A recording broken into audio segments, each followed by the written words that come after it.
Filhos sem repreensão se tornam a angústia dos seus pais. Dentro desse tema que nós estamos passando, nós estamos vivenciando hoje uns dias terríveis. Todos estão acompanhando, eu creio que no Brasil todo, fora do país está sendo acompanhado. Mas supõe-se que seja esse menino realmente que cometeu esse desatino com toda a família. Segundo alguns que estão dizendo, esse menino, o pai o ensinou a atirar. Agora você vê, como que um pai, mesmo sendo militar, tendo arma, mesmo que não seja ele, olha que falta de juízo do pai. É ou não é? Depois o pai ensinando a criança de 12, 13 anos a dirigir. Tudo errado.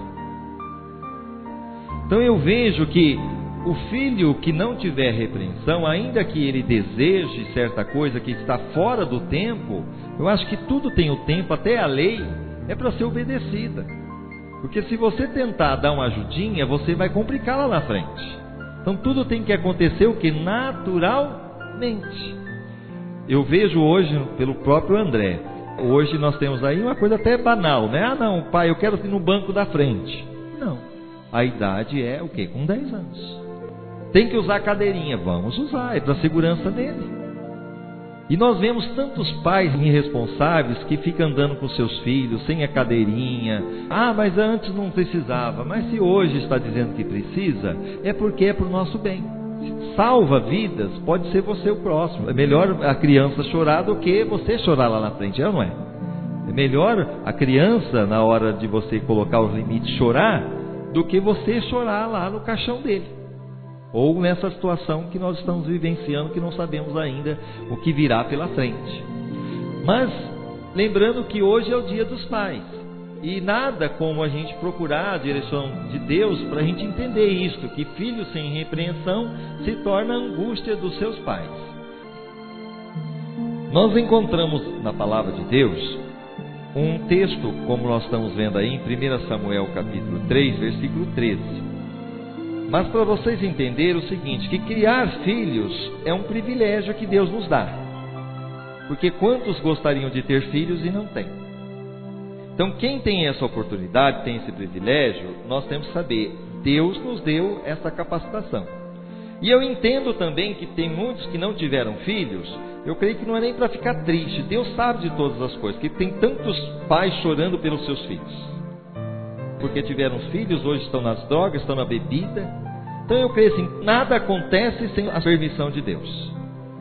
Enquanto uns não têm nada, outros têm bastante. Né, seu Deus? Oh, glória! São 10? 10, olha lá, oh, que alegria!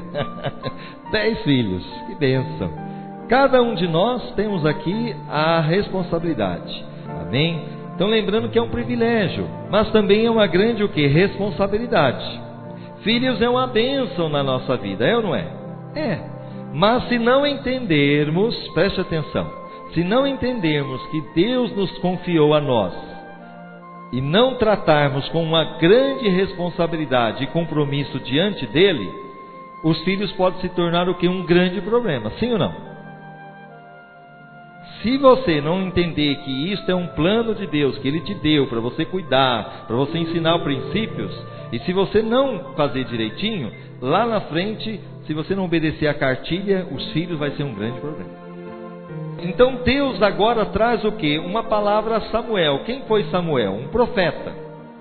Um profeta que por sua vez a sua mãe era estéril, não poderia ter filho. Ela foi para a igreja, para o lugar onde era o lugar de adoração.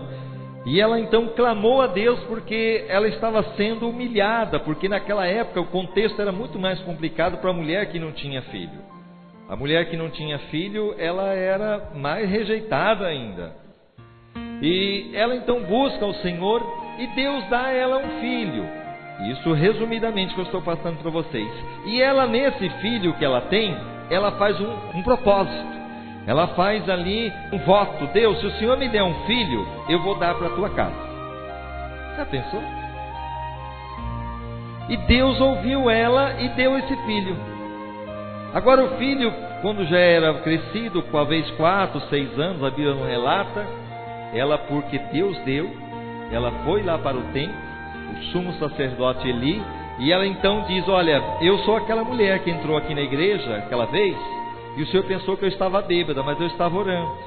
E Deus ouviu a minha oração, aqui está o filho, eu vim entregar agora, foi o que eu fiz de compromisso com Deus, o voto.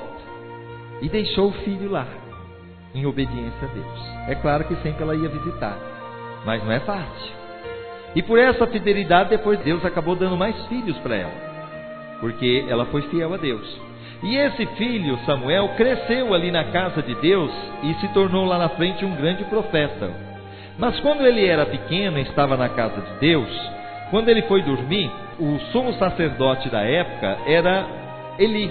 Esse menino Samuel estava na sua cama e ouviu uma voz: Samuel! Samuel! Ele se levantou correndo e foi até Eli. Pois não, senhor, o senhor me chamou? E Eli estava dormindo. Ele falou: não, não te chamei não, volta para a cama. Ele voltou para a cama e novamente a voz disse para aquele menino: Samuel, Samuel. Ele levantou de novo, foi até Eli: o senhor me chamou? Não, não te chamei, volta para a cama. E na terceira vez, daquela voz de novo: Samuel, Samuel. E nisso ele foi até Eli e ele entendeu que era o Senhor. E disse para ele: se essa voz te chamar de novo, você diz: eis-me aqui, Senhor. E foi isso que aconteceu. Quando a voz novamente chamou pelo nome de Samuel, ele disse: eis-me aqui. E quando ele falou: eis-me aqui, Deus fala com ele. E uma das coisas que Deus fala com ele é isso aqui, ó. 1 Samuel 3,13. Se você quer saber um pouquinho de tudo isso que eu resumi aqui, leia 1 Samuel do 1 ao 3. Eu dei um resumo bem grande, aí você vai ler. 1 Samuel 3,13. Deus dizendo: porque já lhe fiz, esse lhe fiz aqui é a respeito do sumo sacerdote Eli, saber que hei de julgar a sua casa para sempre, por causa da iniquidade de que ele bem sabia, pois os seus filhos blasfemavam a Deus, e ele não os repreendeu. Já pensou?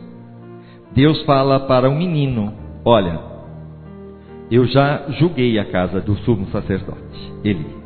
Tem iniquidade na sua casa, e os filhos deles estão praticando essas iniquidades. Eu já avisei ao Eli, mas ele não os repreendeu. Qual que é o tema da mensagem hoje? Filhos sem repreensão se tornam angústia dos seus pais. Ele disse: não os repreendeu. Deus dizendo. Agora imagina uma palavra dura de ouvir. Sim ou não? Deus dizendo agora que ele ia julgar essa situação. E muito mais difícil ainda de ser transmitida, porque é aquele menino que ia transmitir para o sumo sacerdote. Mas ele assim o transmitiu. E Deus fala bem claro: olha, eu vou julgar a casa de Eli para sempre. Eu vou julgar. Deus acrescenta: por quê? Por causa da iniquidade que ele bem conhecia. E qual é a iniquidade que estava acontecendo? Conhecia a iniquidade de quem? Dos seus filhos. Já tinha sido avisado e não tomara nenhuma providência. Deus já tinha avisado antes ao sumo sacerdote Eli das atitudes erradas dos seus filhos, mas ele não toma nenhuma decisão. 1 Samuel 2, 27 até o 36. Lembrando que nós acabamos de ler o texto que Deus dizendo que ia julgar no capítulo 3. Então agora você voltando ao capítulo 2, você vê que Deus já avisou ele.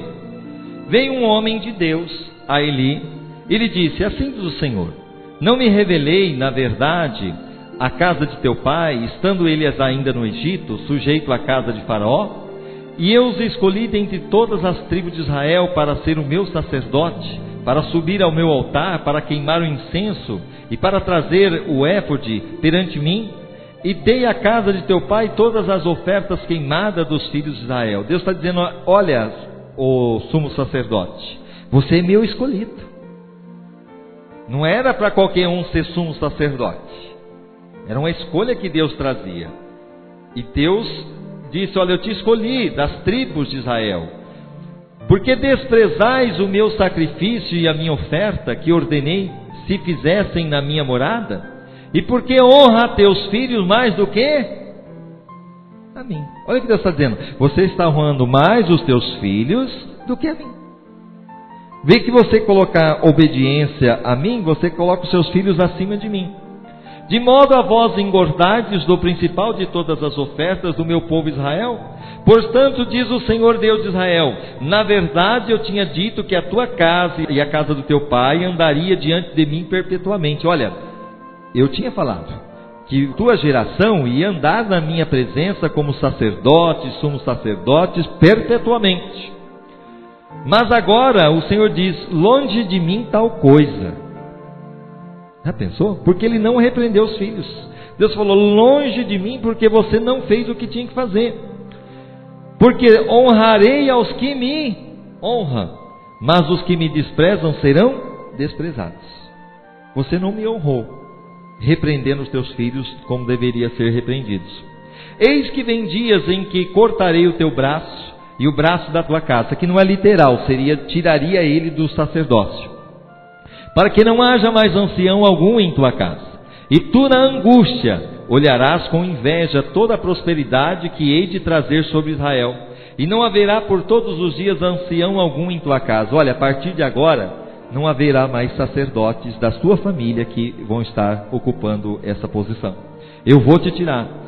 O homem da tua linhagem, a quem eu não desarraigar do meu altar, será para consumir-te os olhos, e para entristecer-te a alma. E todos esses descendentes da tua casa morrerão pela espada dos homens. E te será por sinal o que sobrevirá aos teus 2 filhos, a Ófine e a Fineia. Olha o nome dos 2 filhos que ele tinha. Como é que chamava? Ófine e Finéias. Ambos morrerão no mesmo dia. Deus está dizendo, olha, o sacerdote que eu coloquei diante de você, eu vou cortar. Eu fiz uma promessa, mas você não me honrou, você não me obedeceu, você não repreendeu os teus filhos como devia ser repreendido. E eu quero dizer que eu vou tirar esse sacerdócio, e além disso, eu quero dizer para você que os teus filhos vão morrer no mesmo dia. Os 2, uma vez só. Já pensou? E eu suscitarei para mim um sacerdote fiel. Ele está dizendo, ainda, eu digo mais, eu vou levantar um sacerdote fiel, que fará segundo o que está no meu coração e na minha mente. Esse sacerdote vai obedecer, ele vai fazer o que é reto. Edificar-lhe-ei uma casa duradoura, e ele andará sempre diante do meu ungido. Ele estava falando do profeta Samuel, esse menino que estava agora transmitindo a palavra para ele. Assim, olha, eu vou levantar esse menino, e ele vai ser profeta, ele vai estar diante do meu ungido. Inclusive ele ungiu o rei Davi, e ele também esteve diante do rei Saul.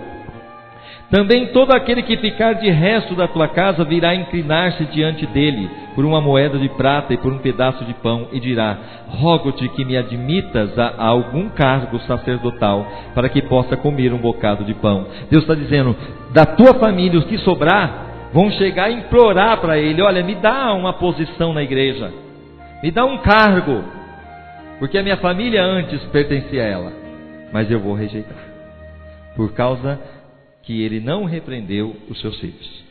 Mas o que os filhos então fizeram de tão grave, que Deus olha e vê que eles precisavam ser repreendidos e não foram?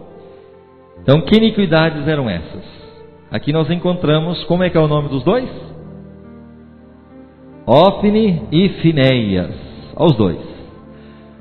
1 Samuel 2,12. Ora, os filhos de Eli eram homens ímpios, não conheciam o Senhor. Olha que interessante, o sumo sacerdote era o Eli, e os 2 filhos eram sacerdotes na casa do Senhor. E olha a expressão que Deus coloca, eram ímpios e não conheciam o Senhor.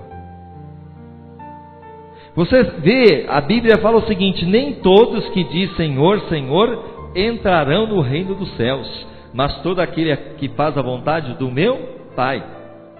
Não é porque você tem título, não é porque você tem cargo, não é porque você vai para a igreja, isso te garante a salvação. Porque o que Deus quer é obediência e não sacrifício. E Deus está dizendo, não conheciam o Senhor. Porquanto o costume desses sacerdotes para com o povo era que, oferecendo a alguém um sacrifício, olha o que eles faziam. E estando-se a cozer a carne, porque lembrando que no Velho Testamento havia o que? O costume que Deus tinha estipulado dos sacrifícios de animais, para que o animal fosse sacrificado no lugar do culpado. Então era o inocente morrendo pelo culpado. Quando Jesus vem, ele é o Cordeiro de Deus que tira o pecado do mundo, então não precisa mais ter sacrifício. Então não existe mais hoje a gente ter sacrificado. Mas o Velho Testamento se sacrificava. Então quando as pessoas levavam a sua ovelha, o cordeiro, para ser sacrificado, que era todo um ritual, estando eles também a cozer a carne, vinha o servo do sacerdote, que eram os dois, tendo na mão um garfo de 3 dentes, e o metia na panela. Você verá, algo que Deus tinha estipulado, era algo sagrado, era algo que Deus colocou, mas eles, sendo sacerdotes, eles iam lá e roubavam dos fiéis. Semelhante a algumas coisas que a gente vê hoje acontecendo. Mas você vê que Deus não se zomba. Pode fazer 1 dia, 2 dias, 3 dias, lá na frente Deus trata. Tendo na mão um garfo 3 dentes, e na metia na panela, ou no tacho, ou no caldeirão, ou na marmita, e tudo quanto o garfo tirava, o sacerdote tomava para si. Assim faziam a todos de Israel que chegavam ali em Siló. Também antes de queimarem a gordura, vinha o servo do sacerdote, dizia ao homem que sacrificava: dá carne de assar para o sacerdote. Olha, me dá aqui. Eu quero carne de assar para o sacerdote, porque não receberá de ti carne cozida, mas crua. Olha, então eu quero carne crua. Eu quero para nós. Mas isso tinha todo um ritual, não era dessa forma. Mas eles obrigavam. Se lhe respondia o homem, sem dúvida, que muitas pessoas, é um sacerdote, pode deixar, eu vou entregar. Logo há de ser queimada a gordura, e depois toma quando desejar a tua alma. Olha, nós vamos fazer o ritual primeiro, depois você pega. Então ele lhe dizia: não hás de dá-la agora, senão a força a tomarei. Já pensou? Se você não dá, eu vou tomar a força. Eles eram muito ousados, e isso eles faziam na casa de Deus. Era, pois, muito grande o pecado desses mancebos perante o Senhor, porquanto os homens vieram a desprezar a oferta do Senhor. Você vê, como você viu hoje, a entrega do dízimo, da oferta. Quantas pessoas estão hoje não cumprindo mais aquilo que Deus diz que é para trazer, porque tem promessa? Por quê? Porque há muitos Ófnis e Finéias por aí, que estão escandalizando o nome de Deus. Aí a pessoa fala: eu não vou dar oferta, porque olha a oferta para onde está indo, para comprar carro, para comprar mansões e tal, desprezando o quê? A oferta do Senhor. Deus pediu o quê? Um meio de fidelidade para ter mantimento na casa e abençoar também o quê? O povo, porque é a fidelidade. Mas muito hoje deixam de ofertar e até de dizimar por causa de Ófnis e Finéias que tem por aí. E você acha que Deus realmente está contente com isso? Como Ele não esteve contente no passado, Ele não está contente hoje. Com certeza eles serão julgados. Eli era já muito velho. Quem que era Eli mesmo? Quem que era Eli? O pai dos dois era o sumo sacerdote. Ele era muito velho e ouvia tudo quanto seus filhos faziam a todo Israel. Ele ouvia, ele sabia que os filhos estavam fazendo. Além de fazer tudo isso, eles se deitavam com as mulheres. Já pensou? Sacerdote fazendo todas essas besteiras, que ministravam à porta da tenda da revelação. Deus estava vendo tudo isso. Aí ele falava: por que fazeis tais coisas? Pois ouço de todo este povo os vossos malefícios. Não, filhos meus, não é boa fama esta que ouço. Fazeis transgredir o povo do Senhor. Se um homem pecar contra o outro, Deus o julgará. Mas se um homem pecar contra o Senhor, quem intercederá por ele? Concorda com a palavra? Quem vai interceder? Se um homem pecar contra o outro, tem algum advogado, alguma coisa. Mas se você pecar contra Deus, quem que vai interceder? Não tem como. Todavia eles não ouviram a voz do seu pai, porque o Senhor os queria agora destruir. Porque com certeza Deus já tinha falado, Deus já tinha alertado, e o coração deles continuaram o quê? Endurecidos. E você vê que a conversa de Eli para com eles, você pode até dizer: mas olha, ele falou com os filhos. Mas esse falar aqui não foi um falar enérgico. Porque muitas vezes nós, para com nossos filhos, nós temos que ser, em certas atitudes, o quê? Enérgicos. Sim ou não? Nós precisamos ser enérgicos, porque senão eles tomam a boca e, se não tomar cuidado, eles mandam em você. Então nós temos que estar atentos sobre isso. A falta de repreensão do pai Eli fizeram dos filhos Ófines e Fineia execráveis, detestáveis e abomináveis aos olhos do Senhor. Deus, por causa da falta de repreensão do pai, Deus agora detesta os filhos do próprio Eli pela situação que ele estava vivendo. Os filhos de Eli tinham perdido completamente o que? O respeito pelo sagrado. E não nos esqueçamos que Eli era o sumo sacerdote, aquilo que eu falei. E como sumo sacerdote, ele era o que? Uma referência para a nação. Assim como eu hoje aqui tenho que ser o exemplo para vocês, Eli não era diferente. Seus filhos, que não eram mais crianças, não eram adolescentes, mas crescidos e adultos, agiam o que? Como crianças, e Eli o que? Não os repreendia. O tema da mensagem que nós estamos pregando, qual que é? Filhos sem repreensão se tornam a angústia dos seus pais. Agora, o que é repreender, pastor? Eu quero saber o que é repreender. Para que você entenda o que é repreender, é segurar por trás para impedir uma trajetória. Diga comigo, segurar por trás para impedir uma trajetória. Vem cá, Alberto. Vai igual o Alberto de jeito aqui. O Alberto está caminhando para um caminho errado. O que eu tenho que fazer? Segurar por trás. É isto que é repreensão. Obrigado, Alberto. Segurar por trás para impedir o quê? Uma trajetória. Esse caminho não está sendo bom. E muitas vezes segurar por trás não é fácil, mas é a obrigação nossa dos pais. E se nós não fizermos, nós lá na frente, por falta dessa repreensão, nós teremos angústia. O sumo sacerdote Eli não repreendeu seus filhos para mudar a trajetória do juízo que estava vindo sobre eles. Quem ama, disciplina. Diga comigo, quem ama, disciplina. Provérbios 3,12 nós temos ali: porque o Senhor repreende aquele a quem ama, assim como o pai ao filho a quem quer bem. Deus que é Deus, a Bíblia fala que Ele repreende porque Ele ama. Ele corrige porque ama. E nós também, não é diferente. Quando nós corrigimos os nossos filhos, não é porque nós não amamos ele, mas é porque nós amamos. Quando nós temos que fazer uma coisa para discipliná-los, eu acho que dói mais em nós do que neles, é ou não é? Nós sentimos isto, porque é o que nós percebemos. O termo que o Antigo Testamento usa para disciplina, isso bíblico, tá, gente? Quando se fala disciplina no Velho Testamento, comporta a ideia de julgar. Então, quando a gente está dando disciplina, o que você está fazendo? Você está julgando, você está argumentando para convencer, porque é isso que o pai faz, você tenta argumentar, mostrando para o filho que está errado, repreender também verbalmente, castigar até mesmo fisicamente. É claro que nesse contexto que nós estamos vivendo nos dias de hoje, é até já lei que não pode nem sequer dar palmada, mas graças a Deus que nossos pais deram as palmadas abençoadas em nós. Quem recebeu palmada aqui, ó? Ninguém morreu, né?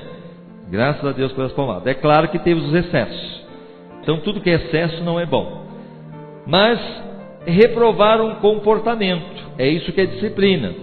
O sentido original da palavra é mostrar o que é correto. Quando eu disciplino, eu estou mostrando para a pessoa, para a criança ou para o filho o que é correto. Entendemos que para mostrar a maneira certa de viver, um pai deve julgar o comportamento do filho. O comportamento que ele está tendo não é bom. Falando palavrões, muitas vezes batendo em outra criança, ou até mesmo desrespeitando, falando mais alto conosco. Não, tem que dizer para ele que não é assim que funciona. Repreender verbalmente quando esse comportamento estiver errado, e quando necessário reforçar a repreensão com castigos físicos, que hoje seria o mesmo que Então, no lugar de hoje de você bater, que muitos nós apanhamos aqui, e como hoje a lei ela vem em cima disso, o que nós fazemos no lugar da repreensão, que é o castigo físico? Colocar para pensar, olha, é o que nós fizemos com o André. O André faz alguma coisa errada, você vai ficar para pensar. Segundo, até a Super Nani ensina, ela orienta os pais o seguinte: depende da idade da criança. Se a criança tem 6 anos, ela vai ficar para pensar quanto tempo? Quem já viu essa orientação da Super Nani? Seria cada ano representa 1 minuto. Então, se a criança tem 6 anos, ela vai ficar 6 minutos pensando. E de preferência, não colocar a expressão, olha, você vai ficar para pensar, porque segundo alguns psicólogos, muitas vezes quando a criança, você põe ela para pensar, aí lá na frente, quando ela vai entrar na escola, e aí a professora fala, você fica aí, você vai pensar para fazer a tarefa, ela vai pensar que é uma coisa ruim. Então você vai ter que argumentar de outra forma. Você vai chegar para ela, olha, você vai ficar esse tempo aqui 6 minutos porque você fez tal coisa errada. E de preferência, dizer para ela o porquê que ela está sendo repreendida. Não adianta você colocar só ela ali no tempo de castigo e não falar tete a tete. Ou seja, de preferência, abaixar e falar olho no olho com ela. Segundo os orientadores, é assim que nós devemos fazer. E falar o que é certo, falar o porquê que ela está sendo disciplinada. Ou senão você pode tirar algo que mais o filho gosta. Olha, você, por tal ato que você fez, você vai ficar sem o computador durante uma semana, você vai ficar sem a televisão durante tantos dias, 1 dia, 2 dias, você vai ficar sem o Xbox, que seja, vai ficar para pensar, ok? Nessa atitude que você fez. E funciona. Por um determinado tempo. Tem que sempre colocar um tempo. Não há tempo além do que vai trazer angústia para a criança. Quando repreender o filho, eu achei muito legal essa parte que eu acrescentei aqui. Os pais devem buscar um lugar longe dos olhares públicos. Muitas vezes isso eu já, até para mim foi muitas vezes um coloque na minha pessoa mesmo, que a gente vai buscar, vai estudar para trazer para vocês. E muitas vezes a gente acaba disciplinando o filho na frente dos outros, porque quando a gente disciplina na frente dos outros, é porque os filhos nos fazem passar vergonha na frente dos outros, com alguma atitude. Faz umas artes, na frente dos outros, que a gente fica morrendo de vergonha. Aí a gente, para nos livrar, dos olhares dos outros, a gente fica brava com eles na frente de todo mundo. Esse não é o caminho. Então, olha lá, quando repreender o filho, os pais devem buscar um lugar longe dos olhares públicos. Você pode dizer, olha, essa atitude que você fez, nós vamos conversar ao que chegar em casa. É mais ou menos o que acontece no casal. Você não pode muitas vezes chamar a atenção da esposa, do esposo, na frente de qualquer um. Você tem que muitas vezes ir ali no quarto, conversar, olha, isso aí não foi legal, conta até 10, se for o caso até 100. É dessa forma que deve ser trabalhado.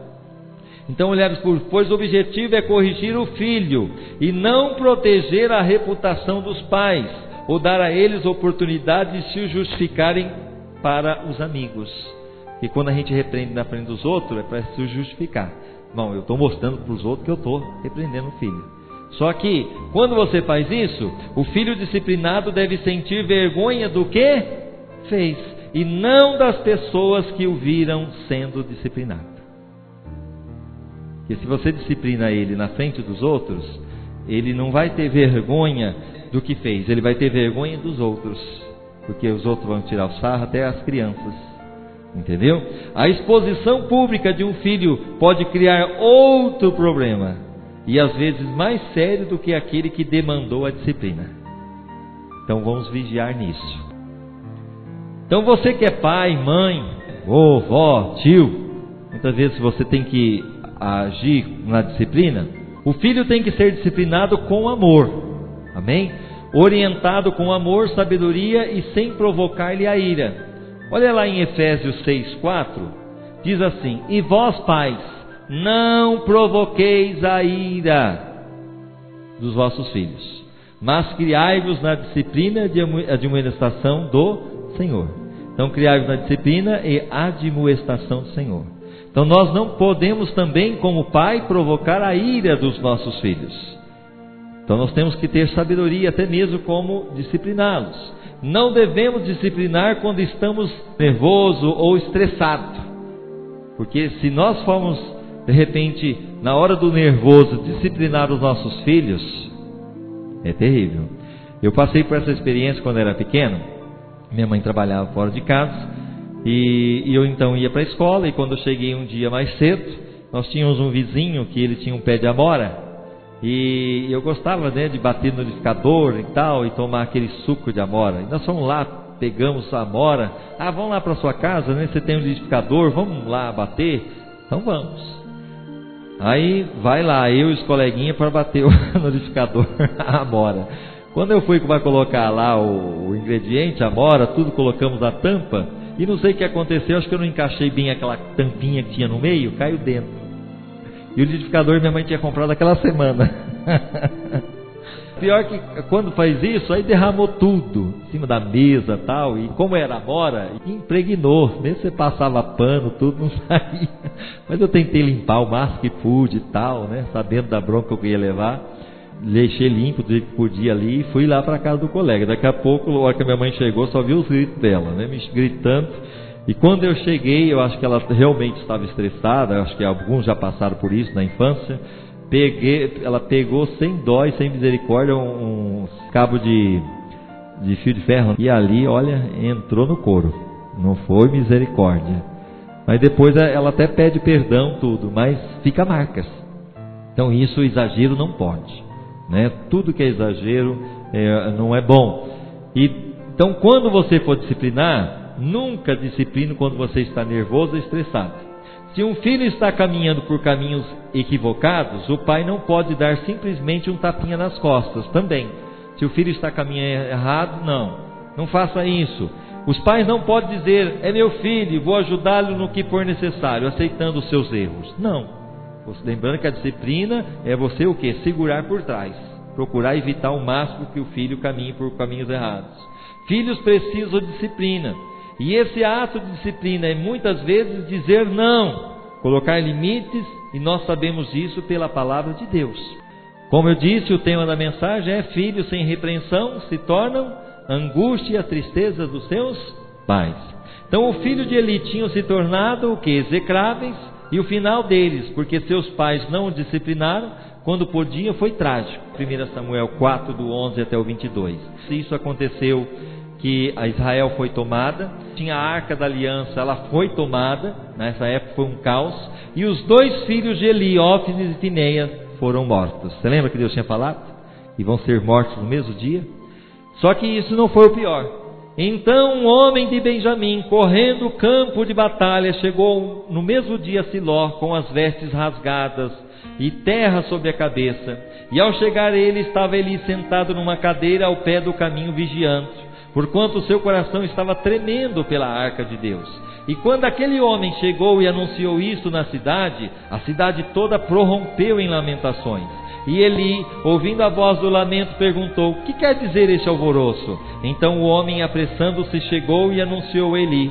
Ora, Eli tinha 98 anos, naquela época vivia bastante, e os seus olhos haviam cegado, ele já estava cego, não enxergava mais, de modo que já não podia ver. E disse aquele homem a Eli: estou vindo do campo de batalha, de onde fugi hoje mesmo. Perguntou Eli: que foi o que sucedeu, meu filho? Então respondeu o que trazia as novas e disse: Israel fugiu de diante dos filisteus, houve grande matança entre o povo. Além disso, também teus dois filhos, Ófni e Finéias, são mortos, e a arca de Deus é tomada. Olha o que aconteceu com Eli. Quando ele fez menção da arca de Deus, Eli caiu da cadeira para trás, junto à porta, e quebrou-se o pescoço e morreu.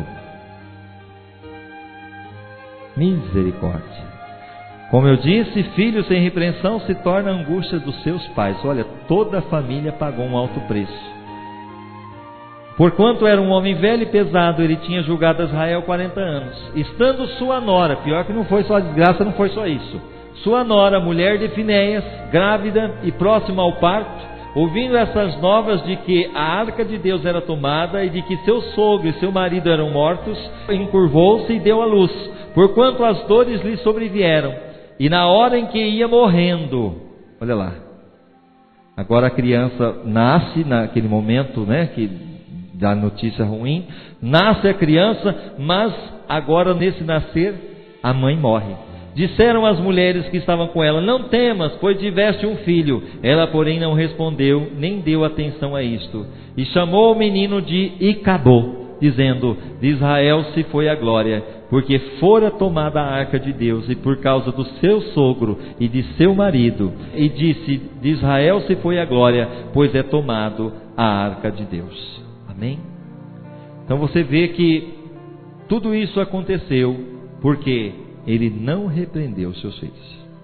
Lá na frente pagaram um alto preço. Para a gente finalizar, saiba, Deus, como nosso Pai eterno, nos corrige porque nos ama. Então a correção de Deus, e é um exemplo para nós como pai também, nós devemos corrigir os nossos filhos porque amamos.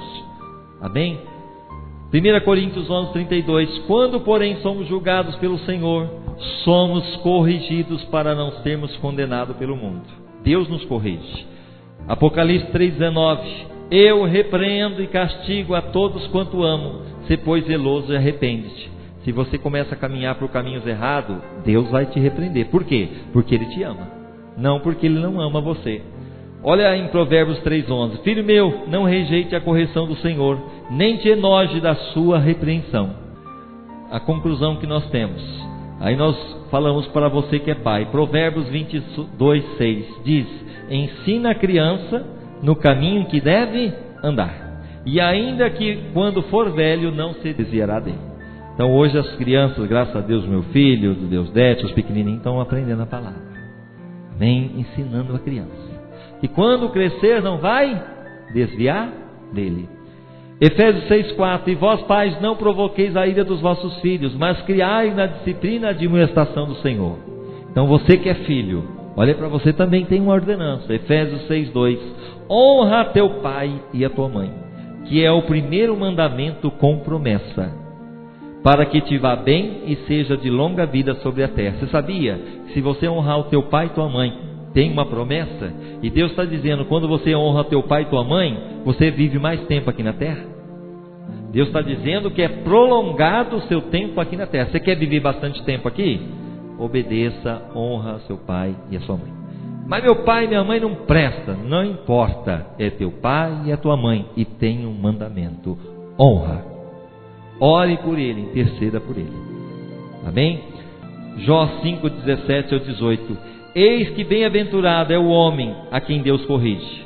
Não despreze, pois, a correção do Todo-Poderoso, pois ele faz a ferida e ele mesmo a liga. Ele fere e as suas mãos curam.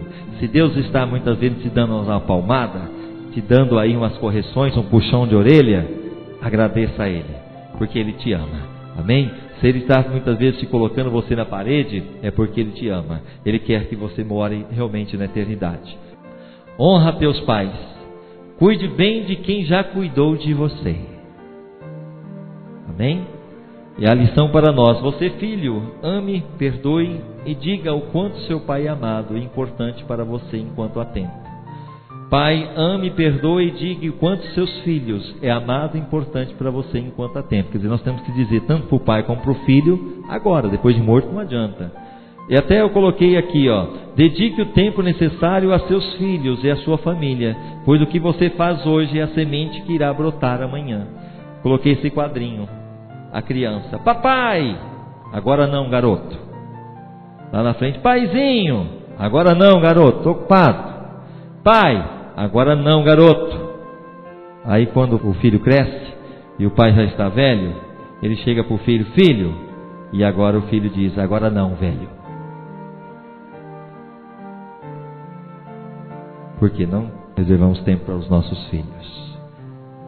Hoje foi o dia dos pais. O que você fez para com seus filhos? E você, filho, o que você fez com seus pais? Aqueles que têm os seus pais vivos. Eu sei que muitos aqui, alguns dos pais já morreram. Meu pai mesmo já morreu. A gente sabe o quanto faz falta, porque o pai e a mãe não tem cópia, né? Um só. Não tem mais. E então a gente tem que saber que devemos honrar, amá-los e realmente pedir ao Senhor que continue nos abençoando. Nós vamos orar por cada um dos pais presentes e por aqueles que estão representando aqui as suas famílias. Eu sei que tem mãe aqui que é mais do que um pai, não é verdade? Deus, muito obrigado, porque nós temos a oportunidade de ter, Senhor, os teus filhos aqui, pais presentes, e também temos filhos, ó Deus, na tua presença. Hoje nós falamos sobre a repreensão, mas ao mesmo tempo, Senhor, nós temos que ter a liberdade de dizer aos filhos que estão obedecendo, ó Deus, de elogiá-los, de amá-los, Deus, de beijá-los, Senhor, de brincar com eles, Senhor, porque esse tempo é um tempo que o Senhor nos dá, e esse tempo passa tão rápido, Senhor. Dá-nos sabedoria para educar os nossos filhos, dá-nos sabedoria e amor para amá-los, Senhor, como o Senhor nos ama, e até mesmo para repreender. Dá-nos sabedoria, Senhor, para não repreender com ira, e nem, Senhor, ó Deus, repreender, ó Deus, quando estamos estressados, mas que possamos ter a sabedoria do alto, em nome de Jesus, para não expor os nossos filhos, para não constrangê-los, e que possamos ser bênção na vida deles, sementes, ó Deus, que estamos plantando para colher no futuro, que os nossos filhos sejam bênção, e aqueles, ó Deus, que já são filhos já adultos, que não tem como corrigi-los, como, ó Deus, nós temos aí aprendido, Senhor, dá sabedoria, como conversar com eles, como, ó Deus, passar para eles o amor que nós temos para com eles, e ao mesmo tempo discipliná-los com a graça, com a autoridade do Senhor. Abençoa cada pai, cada mãe, cubra com teu sangue agora, abençoa cada família aqui representada, e traga a tua prosperidade, traga a tua bênção, que ninguém saia daqui sem sentir o teu toque, e a tua presença é o que nós te pedimos, ó Pai, em nome de Jesus. Amém e amém, Senhor.